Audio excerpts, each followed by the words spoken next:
কলো হরি কীর্তনাথ। এই কলির যুগে একমাত্র কীর্তন, আর কীর্তন মানাচ্ছে নাম।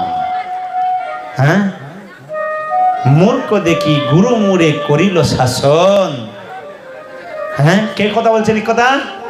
মহাপ্রভু কি মূর্খ ছিলেন? আরে বড় বড় পণ্ডিতরা পর্যন্ত নিমার কাছে পরাস্ত হয়ে যেত, আর তিনি বিনয়ের সাথে বলছেন মূর্খ দেখে গুরু মোরে করিল শাসন। হ্যাঁ, এই বেদ বেদান্ত উপনিষদ পড়ার আমার কোনো অধিকার নাই। আমার শুধু কি অধিকার? গুরু মোরে মূর্খ দেখে করিলা শাসন। শাসন করে তিনি।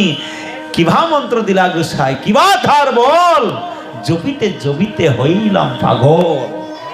হরে কৃষ্ণ কৃষ্ণ কৃষ্ণ হরে হরে, হরে রাম রাম রাম।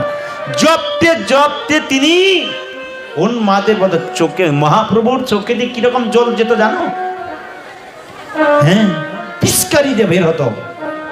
আমাদের চোখের জল তো এদিকে বেয়ে পড়ে না, বেয়ে পড়ে, কিন্তু মহাপ্রভুর চোখের জল একদম পিস্কারি দিয়ে বের হতো। এই নামের কি বিরহ, কি বিপ্রলম্ব ভাব।